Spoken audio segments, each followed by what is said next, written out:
আসসালামু আলাইকুম রহমতুল্লাহ। আজকের এই ভিডিওতে আমি কথা বলছি কস্টিকাম ওষুধটা নিয়ে। মোস্ট ইম্পর্টেন্ট ওষুধ কস্টিকাম।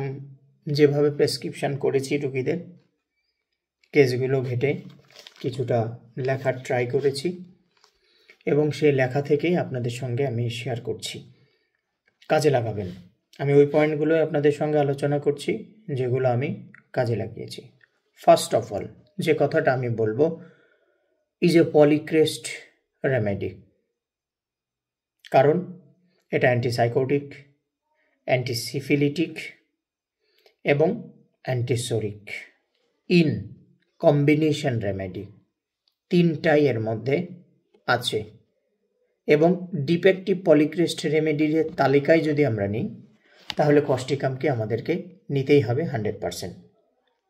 কথা হচ্ছে এটা ওই সমস্ত রোগীদের জন্য খুব কাজ করে, উপযোগী, যারা দিনের বেশিরভাগ সময় অথবা ওনার আজীবন যা বয়স, যা এই বয়সে বেশিরভাগ সময়ই মেলানকোলি, বিষণ্ণতায়, হতাশায়, যে কোনো উদ্বিগ্নতায়, অস্থিরতায় ভুগছেন বা ভুগতেছিল।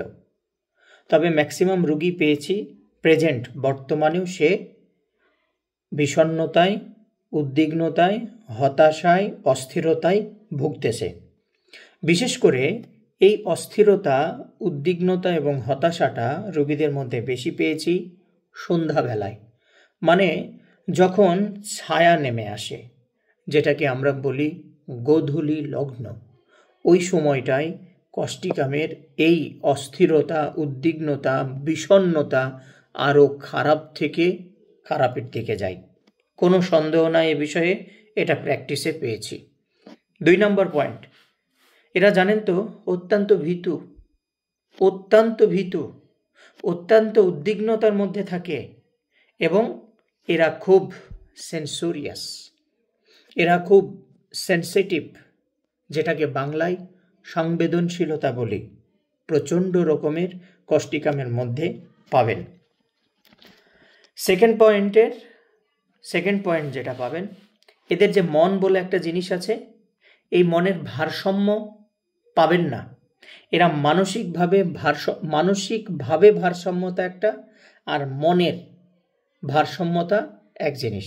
এরা মনের ভারসাম্য ঠিক নেই, এতটাই বিষণ্ণ থাকে যে ওরা কি করলে শান্তি খুঁজে পাবে, কি করলে একটু ভালো থাকবে, এটা খুঁজতে খুঁজতে দেখতে দেখতে জীবনের অর্ধেকটা সময় পার হয়ে গেছে। সব সময়ের জন্য এদের মধ্যে অ্যাপ্রিহেন্সিভনেস পাবেন, একটা আশঙ্কা, খারাপ কিছু ঘটছে, ওখানে গেলে এটা হবে, ওটা হবে, ওটা হবে। ওই যে অ্যাংজাইটির কথা যে বলছি, অ্যাংজাইটির সঙ্গে পরিপূর্ণভাবে এই অ্যাপ্রিহেন্সিভনেসটা আপনি পাবেন। এটাও একটা অস্থিরতা, মুদ্রার এপিট আর ওপিট। একদম সহজ জিনিস, এগুলোকে লিখে ফেলেন, এগুলো বাস্তব, যেটা আমি প্র্যাকটিসে পেয়েছি সেটাই বলছি। আমি কস্টিকামকে সচেতন রোগীদের, রোগের সচেতন যে মানুষগুলো আছে তাদের রোগের ওষুধ বলি। একটু যদি বইয়ের মতো করে বলি তাহলে বলা যেতে পারে যে কস্টিকামকে আমি সচেতন পীড়ায় আক্রান্ত রোগীদের ওষুধ বলে থাকি। কারণ কি? কারণ খুঁজতে গিয়ে এরা সবসময় অনুভব করে যে সে যেন কোনো একটা বড় অপরাধ করে ফেলেছে। ভালো কাজই করেছে কিন্তু অপরাধ করে ফেলেছে। ওই যে আমি কিছুক্ষণ আগে একটা লাইন বললাম না, যে এরা কি মনের ভারসাম্য এতটাই বিঘ্ন, এতটাই ইমব্যালেন্স, ফলে তারা কি নিজেকে অপরাধী ভাবছে।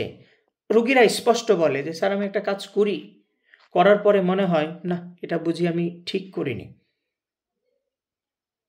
দ্বিধাদ্বন্দ্বই ভুগছে। মোস্ট ইম্পর্টেন্ট একটা পয়েন্ট।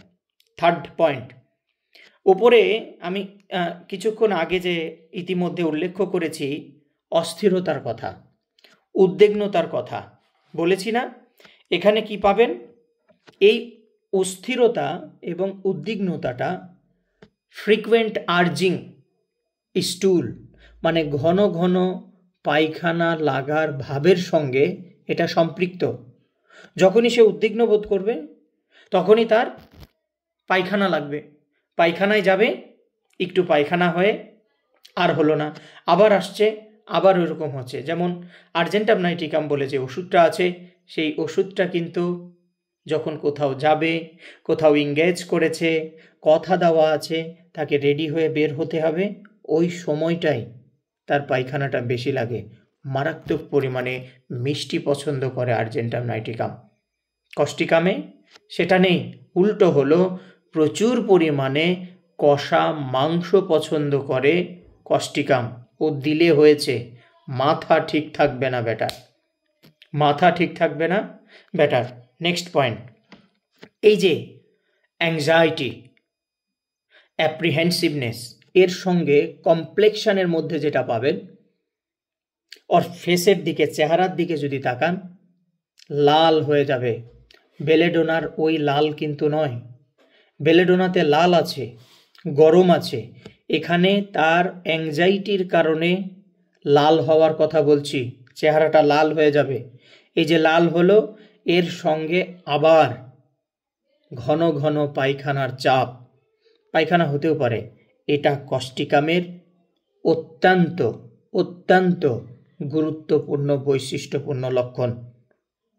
আমি আপনাদেরকে রেপার্টরিতেও দেখাবো, আলোচনাটা শেষ করি, শেষের দিকে আমি রেপার্টরি করে দেখাবো এটা কতটা গুরুত্বপূর্ণ, তাহলে বুঝতে পারবেন।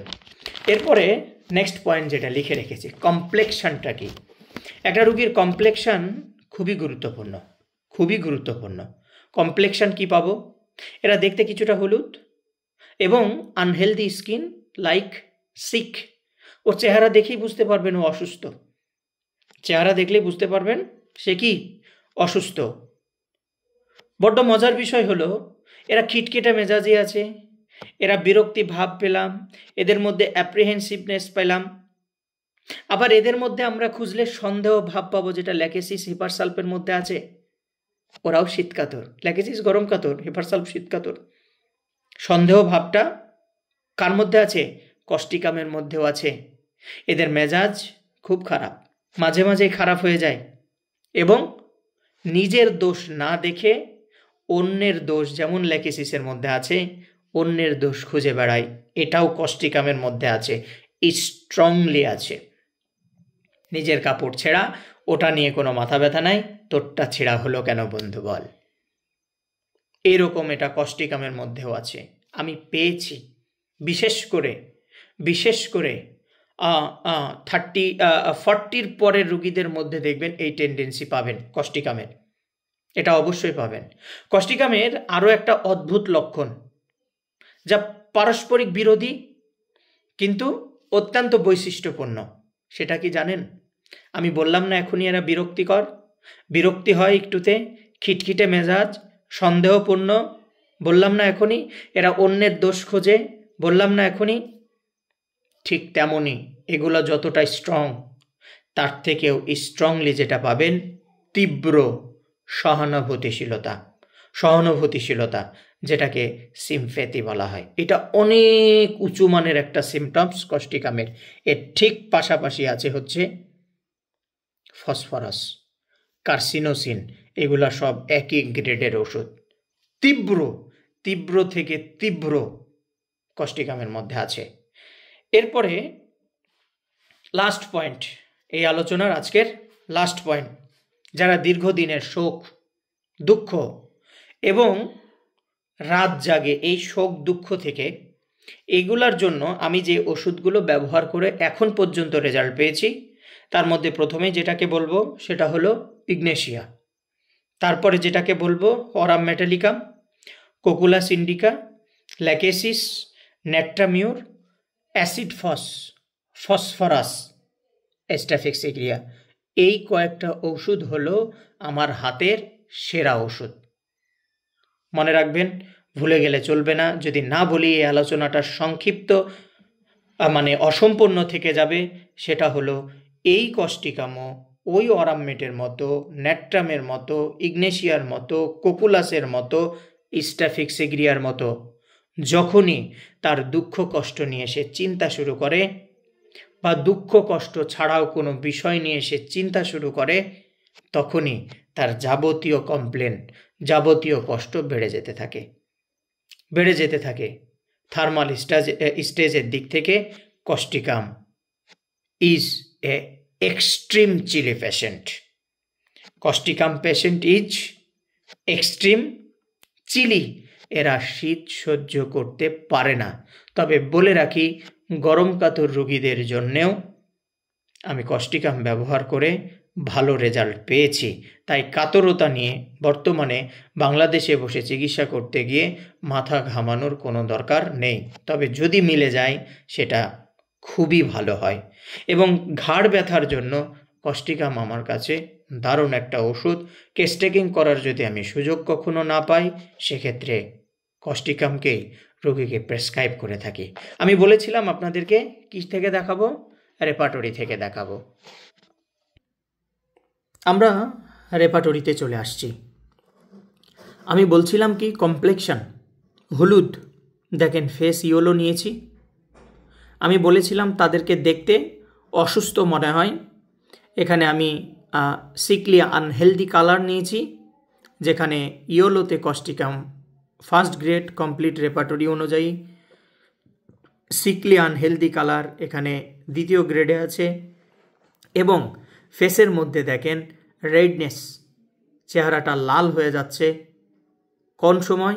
Anxiety with Causticum second grade. এবং পিকিউলিয়ার সিমটমস আমি কিন্তু আলোচনার সময় বলেছি, অত্যন্ত বৈশিষ্ট্যপূর্ণ লক্ষণ। এই যে দেখেন, রেকটামে গিয়ে আর্জিং ডিজায়ার, মানে পায়খানা করার চাপ আসছে, ইচ্ছা আসছে। কোন সময়? ফ্রিকুয়েন্ট, বারবার আসছে। কোন সময়?